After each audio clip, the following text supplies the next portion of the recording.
Hi, everybody, and welcome to Out of the Gate, Daily Racing Form's weekend handicapping preview program. I'm Dan Illman. Thanks so much for watching. Here's what's on tap this week on Out of the Gate. Mike Beer and I will handicap the Daily Racing Form Formulator race of the day, the Grade 2 Penn Mile, as well as two Grade 1 stakes races from Santa Anita, the Beholder Mile on the main track, the Shoemaker Mile on turf. Nicole Russo will take a look ahead to Belmont Stakes week and a couple of very interesting stakes races for two-year-olds. Jonathan Kinchin in Kinchin's Corner will take a peek at the Santa Anita Daily Double and the Timeform U.S. Spotlight. Craig Milkowski will look at the Mountain View Handicap at Penn National, plus our Best Bet segment. Mike Beer is red hot. He is looking for his fourth consecutive Best Bet winners. Two big prices the last 2 weeks. No Mo Doe at Pimlico, Delaquint at Belmont Park. Let's break Out of the Gate.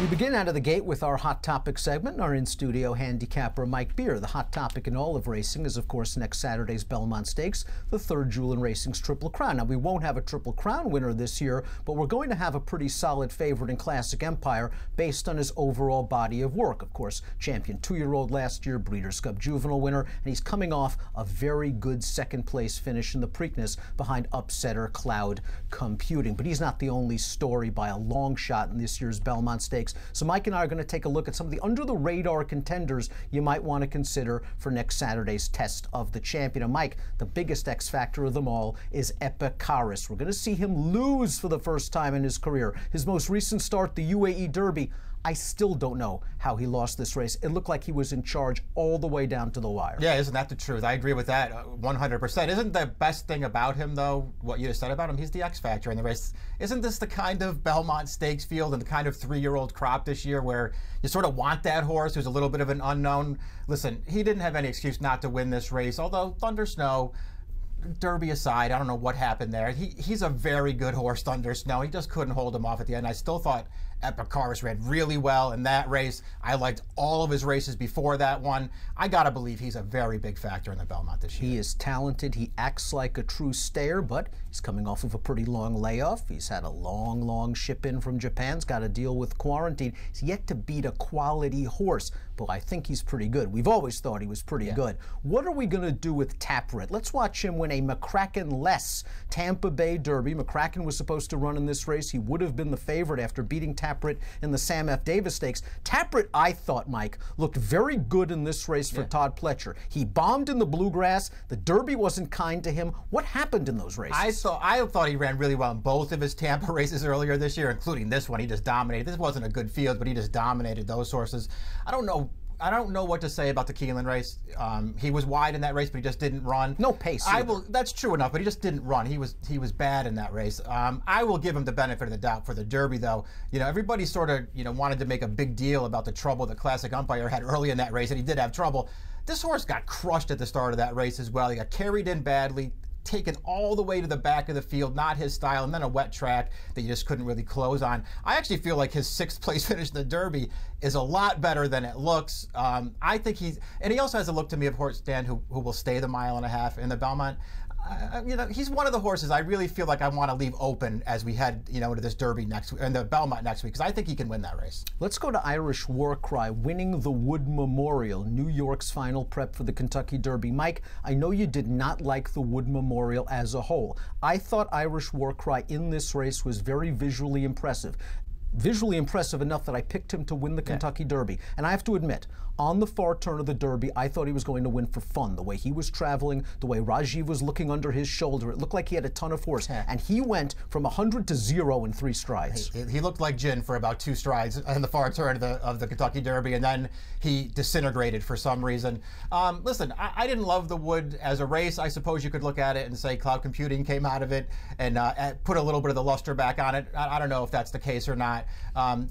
Irish War Cry to me is a very tough call in the Belmont Stakes, because then in some ways I feel like he's a great fit for that race with his running style, and he does sort of look like a horse who will stay on and maybe get the distance. On the other hand, he's got 2 races that look okay to me, and he's got 2 races in between them that just look absolutely terrible. I don't know how good he is, Dan. Cloud Computing's the now horse in this division after winning the Preakness. Remember, Cloud Computing was beaten in the Gotham by J-Boy's Echo. Let's take a look at the Gotham right now. Now, J-Boy's Echo, Mike, couldn't have asked for a better setup. There was a lot of hitting. There was a strong pace up front. We see him swooping. Cloud Computing's going to finish second. J-Boy's Echo not only looked good in this race, albeit with a very nice trip. Yeah. He got a big fig. Yeah, he did. It's one of those things that I think makes you, or at least makes me want to keep him open for at least a few more races just to see if he could ever get back to it. You know, everything going right for him in this race or not, he still ran a legitimately fast race and beat a quality colt in the process. His next two races obviously aren't that good, so he's starting to look a little bit like a one-hit wonder, but I still think there's something there with him, Dan. I think he's pretty good. So there are 4 under-the-radar 3-year-olds to consider for next Saturday's Belmont Stakes. We'll obviously have tons more next week on DRF.com, video.drf.com. But now, time for this week's handicapping. The DRF.com Formulator Race of the Day is next. We begin our handicapping features with the DRF.com Formulator Race of the Day. It's the Penn Mile. Let's take a look at this field for 3-year-olds on the turf. Grade 2, $500,000 race. It's a very intriguing field. The 5-2 morning line favorite, Mike Beer, ridden by the great Javier Castellano. That's the horse to beat, the number 7. Big Score. Yeah, I do think he's the horse to beat. He's a pretty good 3-year-old on the grass, and he got, I guess what we'd call his biggest win to date anyway, in the Transylvania at Keeneland a couple of starts back. This is a very good field of horses, Dan. Castellano really earned his paycheck and his reputation as maybe the best rider in the country with this trip that he works out for Big Score here. I mean, everything just went perfectly for him. You can see him coming clear there late in the game, and he'll manage to close down a big long shot on the lead. There were a couple of notable no-shows in this race. I really feel like in some ways he took advantage in this race, but he's a pretty nice colt. He emerged from this race with a solid performance at Churchill Downs in the American Turf, a race in which he loomed boldly in mid-stretch only to flatten out a bit late. The Timeform U.S. Pace Projector, which you could find on the expanded stakes preview on video.drf.com, indicates that the pace of this race could be fast, and that could work to Big Score's favor. It'll be interesting to see how Sistron adapts to a hot pace, Mike. All 3 of this horse's lifetime victories have come when on the lead, but he showed a bit of versatility last time out. Yeah, they sent him down the hill last time. It almost felt like it was sort of by design. They didn't send him right off to the front. He got a really nice trip. I love the ride that he got. Sitting in behind horses, you can see him coming clear there at the top of the stretch. He'll make a clear lead past mid-stretch, and he just gets run down by a pretty good horse here at the end. I like this performance from him. I like them stretching him back out in distance in around 2 turns. I think that's going to help this horse, and I like that he can be forward in his races, but maybe doesn't need the lead. He showed here he can run without the lead. I'm going to be using this horse in any kind of multiple race wagers. Not only was that a solid-looking performance, it was fast on the Beyer speed figure scale 90, and as you mentioned, Arms Runner, the winner of that race, looks like a very promising turf horse. Frost Morn makes his 2nd start of the year. I thought he ran really well in New York first time back. I did too. I mean, I feel like you could maybe look at it and be a little disappointed that he doesn't win. He's a very short price in this race. On the other hand, the horse that beats him pretty good. We're going to see him in the Pennine Ridge at Belmont earlier on Saturday. That horse got pretty loose on the lead early. Frostmore took a couple of big runs at him. Here's the 2nd run he took at him. He took the 1st run through the 2nd turn, and he takes another one here. He just gets denied by this horse at the end, but I still feel like it's a good place to start for this horse. He was a quality 2-year-old. I think he's in line for a big year this year as a 3-year-old. Plenty of talent and potential for him, and I think he gets a great trip in the Penn Mile, Dan. Lots of pace for him to run at late. Now, he's going to be your top selection in this race. He is 3-1 on the morning line. Would you take him at that price, or do you want him more from an exotic standpoint? I don't know what kind of price he could really be, or how much bigger a price he could really be. I think Big Score will be the favorite. I think he's a fair price in that 3 to 4 to 1 range, and I would bet him at that price. I agree with you with Frostmorn as my top selection in the Formulator Race of the Day. Again, remember, Race of the Day past performances, free Formulator ones available on the Race of the Day event page on DRF.com. I just think he was taken out of his game a little bit last time out. Short field, not a lot of pace. He was in chase mode. With the plethora of pace in this spot, I think he sits back and comes with a good, strong late run. Mike and I agree with Frostmorn in our Formulator Race of the Day, the Penn Mile. Nicole Russo now with her Pedigree Pick segment. She's going to take a look at 2 of the very interesting 2-year-old stakes races at Belmont next week on Belmont Stakes Week. Let's go to Nicole. Hey guys, Nicole Russo checking in from Lexington, Kentucky for Out of the Gate. We're already looking ahead to next week's Belmont Stakes and all the surrounding stakes action in New York. And that weekend includes the first stakes opportunities of the year for 2-year-olds on that New York circuit, the Tremont Stakes, as well as the Astoria for fillies. Looking at the early possibilities for these two races, Overanalyze and Awesome Patriot, who currently sit first and second on the freshman sire earnings list, will both be strongly represented in those races. So it's a good opportunity to talk a bit more about the two of them, their development as stallions, and handicapping their offspring. As we take a look at the potential field for the Tremont Stakes, with probable starters according to the New York Racing Association's office, you do see the two possibilities in there by Overanalyze, whose pedigree on both sides lends itself to juvenile ability.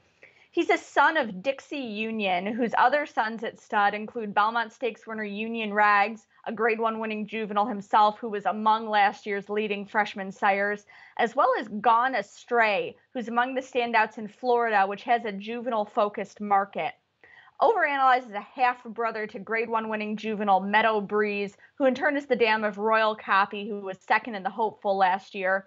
And you're seeing Overanalyze on your screen right now. He won the Grade 2 Futurity in Remsen as a juvenile, so sort of keeping in line with that family trend, and followed up with this powerful score in the Arkansas Derby, defeating a field that included eventual Preakness winner Oxbow.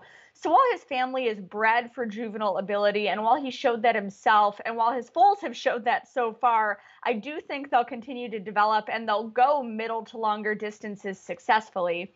His two Tremont possibilities, Analyze Your Luck and Analyze the Odds, both New York breds, both first out winners, both trained by Todd Pletcher like their sire was.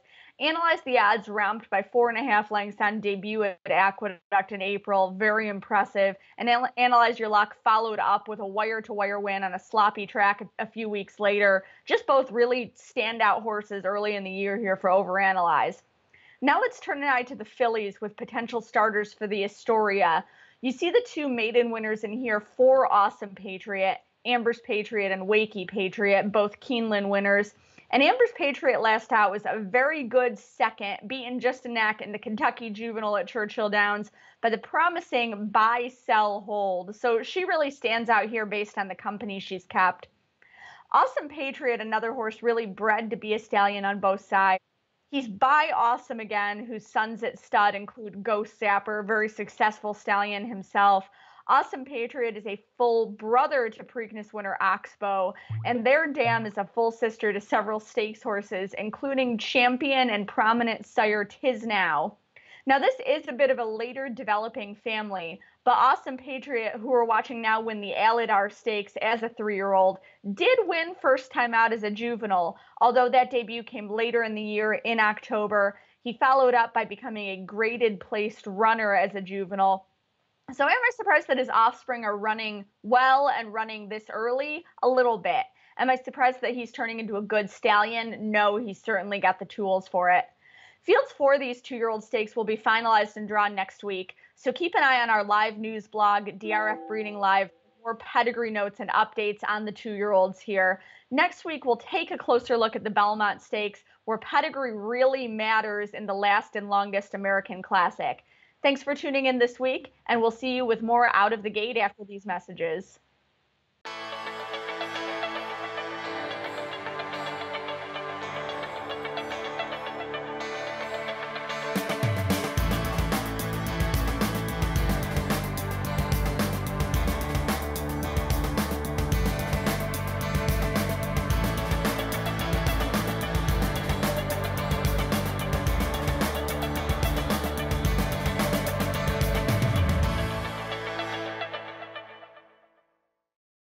You asked, we listened. DRF Plus has more flexible subscription options. Use DRF Plus Basic for exclusive news and analysis, including our DRF Live real-time news feed. Or go deeper with DRF Pro and unlock buyers, closer looks, picks, and reports, including the DRF Daily Game Plan. DRF TV viewers get 50% off the plan of your choice. Use code DRFTV50 at checkout. Learn more about the DRF Plus subscription plans at drf.com/plus. Welcome back to Out of the Gate. Two Grade 1 stakes races on tap at Santa Anita on Saturday. We'll begin with the field for the Beholder Mile for fillies and mares. Only a field of 5, Mike Beer, but we've got two champions in this race, and the number 2 Stellar Wind and the number 4 Keeneland Grad Finest City. And we also have arguably the divisional leader, the number 1 Vale Dory, who has just been brilliant for Bob Baffert. I guess it's okay if you get if you're going to get a short field, as long as you get 3 of the top older fillies or mares on the West Coast, all to show up in the same kind of race, and that's what they got with the Beholder Mile.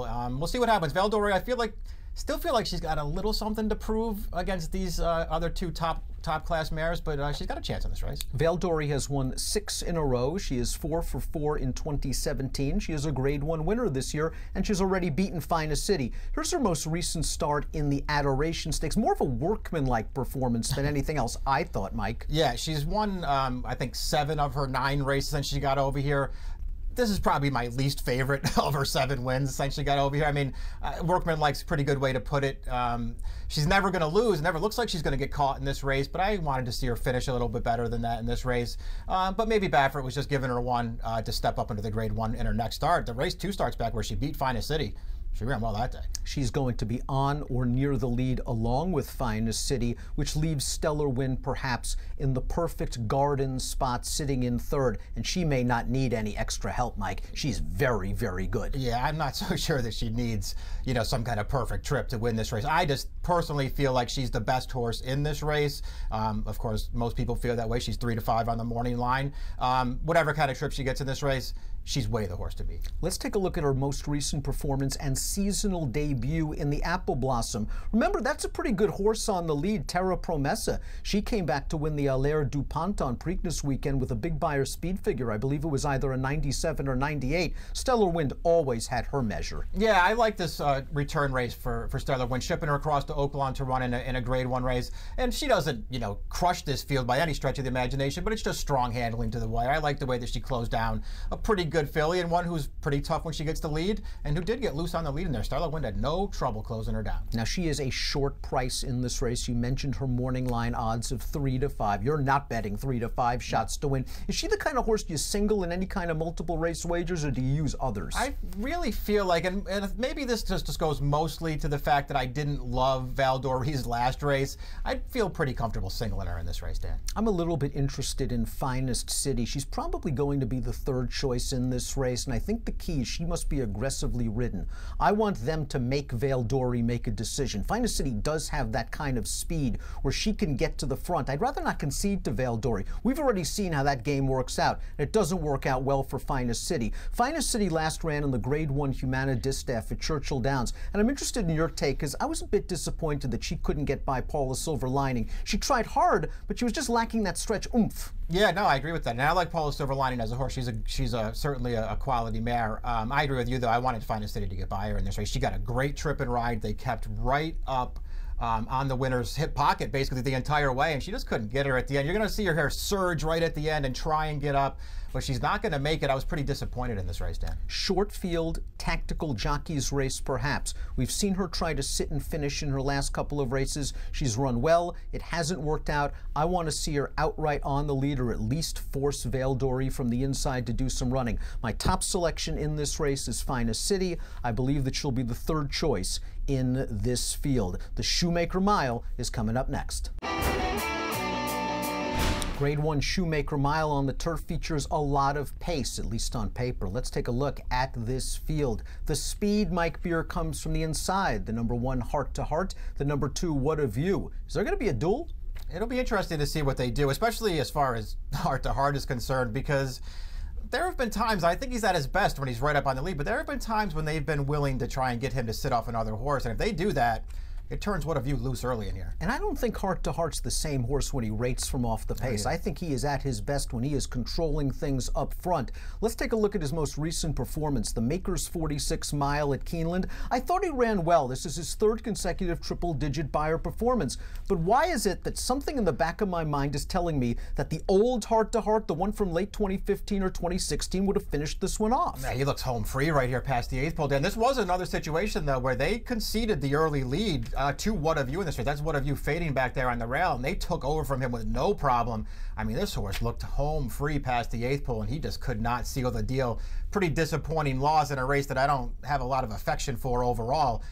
I guess he still ran fine in that race, Dan. I think he's a big contender in here. I just don't want to bet him. He's a millionaire. He's a hard hitter, but I agree with you. I really didn't think much of this year's edition of the Makers 46 Mile. What Of You emerged from the disappointing performance at Keeneland with a win at Santa Anita. He was able to control the pace, and he was able to get to an easy lead. Now, if Heart to Heart isn't willing to concede, it's quite possible that What Of You, he's going to have to sit, and I'm not sure that's his game. Yeah, it'll be interesting to see what happens here. I mean, again, I wouldn't be surprised to see Heart to Heart try and track off this horse again. They've done it successfully in the past. I feel like it was way more a situation of him getting some class relief last time, and that's what led to him getting back into the winner's circle. He's certainly a good horse, and he could win this race with his very best performance. I just feel like he finds this competition a little bit tough. Even if there isn't a speed duel, they should be going a solid pace up front, a pace that would benefit stalkers and closers. You're willing to give Bolo one more chance. Why? You know what, Dan, it's just a situation where I just don't want to take anybody else. I don't want the 2 pace horses we just talked about. I couldn't talk myself into anybody else, and I sort of understand the anti-Bolo argument. Is just that he's just not, he never panned out to be the good horse it looked like he could be, and his most recent race is a little disappointing. But I thought last time he did a little bit too much chasing up on the pace. A horse got to the front on him, and instead of sitting, he chased him the entire way, and then once he took over the lead, he didn't have much left in the stretch. He's not doing any chasing in here, Dan. I think Nakatani settles him into a nice tracking trip behind the 2 speeds. They come running. Maybe they get first jump on the closers in here, and the good Bolo can easily beat this field. You liked Farhan last time for Phil D'Amato at a nice price. He took the Thunder Road Stakes, and I'm hoping that last time wasn't just the time for Farhan, because he's going to get yet another pace set up in here. And I really like the way he kicked that field down. D'Amato's done a really good job with Farhan. I think he's a very interesting horse in this race. The problem is he just seems like a wise guy horse. I don't think he's going to be anywhere close to the 7-1 in the Thunder Road. I think 7-2 might be even a little bit of a reach. It'll be interesting to see how this race is bet, but I'm hoping that Farhan for D'Amato has one more left in him. We have a couple of segments coming up from our out-of-the-office correspondents. We'll begin with Jonathan Kinchin, who has a daily double play at Santa Anita, and then we'll go to our Timeform U.S. Spotlight. Craig Milkowski is going to discuss the Mountain View at Penn National. Hey everybody, welcome to Kinchin's Corner. Sorry I missed you last week. Hopefully you guys had some success cashing some tickets. We're going to get right back into the daily double pool like we've been successful doing the last few weeks leading up to Belmont week. So right around the corner, Triple Crown season is always exciting. We'll have one more week until we can head to the Big Apple for what should be an exciting third edition of the Triple Crown this season. We're going to go out to California, and we're going to play a daily double starting in race 7, starting in the Grade 1 Shoemaker Mile. A lot of times what I'll do is I'll find opportunities where I have a strong opinion in a race, and I'll play the double into that race. And my strong opinion's in the next race, but I think there's going to be some value in this double pool, and I'm going to try to beat the 2 inside speed horses, Heart to Heart, and number 2, What Of You. I think those 2 horses are going to send out of there from the inside. I would assume that they're going to go pretty quick. What Of You has been dominant in California in these types of mile races on the grass, but he's going to have a little bit of a speed presence with him this time with Heart to Heart, and I think that's going to set up for the 3 horses that I'm going to use in the double. The first one's going to be number 3, Bala Bali, who's always been a horse that's taken a lot of money in the past, but finally 2 back at Santa Anita in the Frank Hilrow Mile kind of broke through and got the job done with a pretty nice win in that race. The trip out to Churchill Downs for the Turf Classic there wasn't really that great of a performance. Getting back to his home court, going around 1 mile and instead of the 1 1/8 that he was trying to challenge out at Churchill, I think he'll improve off of that effort. I'm also going to use Farhan, who has really improved since switching to Phil D'Amato's barn. Phil D'Amato, in my estimation, is kind of the Chad Brown of the West Coast when it comes to some of these turf spots and being able to get horses to improve on the turf and run well on the turf. And I think that Farhan is one that we can expect to run well in this spot as well off of his last performance in the Thunder Rod. And then Free Rose is a horse we haven't seen for 182 days. but shows back up here in this spot for Richie Baltus. And for all of you guys that watched Lady Eli last week, Richie Baltus trained Goodyear for Roses, who ran at Lady Eli and made her kind of earn that at the end. Richie Baltus can get one ready as well on the turf. And I think this horse will have a little bit of pace to close into and could be one to be reckoned with on the West Coast leading into the summer. And then I'm going to use those 3 horses, and then I'm going to single in race 8, which is the Grade 1 Beholder Mile. Val Dory obviously is going to take tons of money. Stellar Wind is obviously going to take tons of money. But I'm going to go with Finest City in here for a couple of reasons. One, Finest City ran pretty well against Val Dory going a mile and an eighth, and I think that a mile is probably better for her now. So I think she could turn the tables on Val Dory from that situation. But more importantly, we've talked about it a lot on DRF. We talked about it a lot on the DRF Players podcast on how good the inside was on Derby and Oaks weekend. And if you take a look at Finest City's last race, she was wide in that spot, and I think that she's going to improve off of that effort being on the wrong part of the track. And I think that this is the opportunity that she's going to be able to get Val Dory and Stellar Wind at this mile distance. I think when we start to stretch out to a mile and 16th and even a mile and an eighth, it might be a little bit more tough for her to get the job done against these types of horses. So what I'm going to do here is I'm going to use them equally. $30 doubles with Bala Bali, Farhan, and Free Rose. Free Rose. Now I'm going to take a look at the tote board, and for whatever reason, if one of them's getting bet a little bit more, I don't want to be uneven. I might, bump one up to $40 and adjust the other ones off of that. But I'm going to ice cold single Finest City in the second leg. Good luck this weekend. Now we're going to throw it over to Craig Milkowski with the Timeform Spotlight. Hi, this is Craig Milkowski of Timeform US for Out of the Gate. Today I'm going to focus on the Mountain View Stakes, which is going to be run at Penn National Saturday night. It's not graded, but it's a $200,000 purse, and it drew a field of 6. Normally I don't focus too much on races with only 6 horses, but this is one I found interesting because 2 of the 2 morning line favorites both look pretty vulnerable to me. You can see neither one of them is picked. It's the 2 morning line favorites are number 5 Paige McKenney and number 1 Made from Lucky, and neither one is in the top 2 Timeform US power picks. Also on the preview page, you can see the race rating. It's listed at 120, which for older horses means they pretty much had to have run or be able to run that fast to win a race like this. You can also see a smaller version of the pace projector to the right of the power picks. The pace projector shows that there's not a lot of speed here in the race, and the race should favor horses on or near the early lead.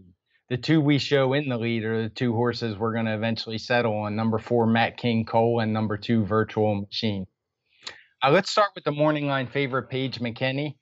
He's actually a favorite of mine. He's mostly runs in Maryland, which is where I'm from originally, so I've always been kind of a fan of this horse. He wins a lot. He's won over $1.5 million, but the problem with him is he just isn't that fast. As you can see in his last 5 races, he's yet to hit the 120 mark, and several of them are much below that despite winning. So he's one I'm willing to take a shot against here. Another one is Made from Lucky, and he's kind of similar in that he's run most of his races lower, but he has hit the 120 mark. The thing I don't like about him is he hasn't won in quite some time, and also he seems to do his best running when he's on the lead in slow paces, and I think there's some faster horses in here than him. That's going to bring us to Matt King Cole, who's one of the horses I do like. He's 7-2 on the morning line. He's really blossomed since he left New York. He won a couple stakes races. He won a stakes race at Laurel and an allowance race, and then he ran a really good second in the Charlestown Classic, a grade 2 over a sloppy track. He lost to Imperative, who was being pointed to the Met Mile before being injured. And I just think he's got plenty of tactical speed. He's in good form. He's run 122 or higher in his last 3 races. He's a really strong contender. The other horse I'm interested in is number 2, Virtual Machine. He's a horse that he changed trainers, came back from a long layoff, and he just ran 3 huge races in a row. The first one, he ran a 114 Timeform US speed figure, sitting off a slow pace. Just won easily when he broke his maiden by over 8.5 lengths. He then crushed a maiden or an allowance field with a 123. He kind of backed all that up when he stepped up in the stakes competition in the Westchester. And He ran a good second to connect with a 124, which is certainly good enough to run here. I'm a little skeptical that we're actually going to get that 6-1 morning line. The way I'm going to play the race is I'm going to box these two, Matt King Cole and Virtual Machine and Exact. And if either one is their morning line or better, I'm going to bet them to win. Actually, Virtual Machine, I'll probably bet at 4-1 or better. That's it for Timeform US today. Good luck. Now the part of Out of the Gate that you've all been waiting for, our best bet segment. Why? Because for Mike Beer, at least over the last 3 weeks, it's been free money. No Mo Doe, giant priced winner at Preakness 2 weeks ago. Delaquint, what'd he pay? $15 last week at Belmont. Mike, who's it going to be for 4 in a row? Let's see what happens. Race number 2 at Belmont Park, a mile and 3/8 for maiden fillies on the grass. I'm going to try the 6 double cast in this race. She's 0 for 7 in her life. She's never hit the board in her life. That's mere accounting, Dan. She's a lot better than she looks on paper. You go back and watch her turf debut last year as a 2-year. She actually ran really well in there, trying to come wide into a slow pace. Last time she faced a couple of her rivals that she'll face again on Saturday. 2 horses who finished very closely in front of her in that last race. But if you go back and pull the replay of that race, first thing you'll see at the start of the race, double cast, unprepared for the start, gets off a length or 2 slow. She's way back off the pace early, and then coming back to the stretch of the race, she's trying to rally through traffic in there, gets in a little bit tight. I still like the way that she was finishing up in there. You're talking about a race here where Blenheim Palace is going to be a relatively short-priced favorite for Shug McGahee. She's just not that good, Dan. She's a good horse to try and bet against. I think double cast might finally be in the right spot on Saturday. I'm going to go north of the border for my best bet. The Connaught Cup is the feature race at Woodbine on Saturday, and I'm hoping that Mark Casse has Commute ready to go. She is 10-1 on the morning line. Now, Commute might be slightly better on a synthetic surface, but on turf, but he has come back this year firing with 2 really good races. His first start back, he chased an extremely talented sprinter up at Woodbine named Pink Lloyd, and then most recently, he just pounded a field of optional claiming rivals. Let's take a look at Commute's race. There was a good pace on. He's had a nice trip in third, but he just blows by them in the lane. He has winning experience on the turf. And the key, I think, on Saturday in the Connaught Cup is there is not a lot of pace on. Commute has shown in the past the ability to sit up close to a moderate pace and kick strongly home. Add in the fact that 2 of the major contenders in this race are returning off lengthy layoffs and might be prepping for something better down the road. I think the Commute is ready to fire in his 3rd start of the form cycle for trainer Mark Casse. That's it for this week's edition of Out of the Gate. You're going to want to stay tuned to video.drf.com all weekend and all next week for our Belmont Stakes coverage. Best of luck when your horses break this weekend out of the gate.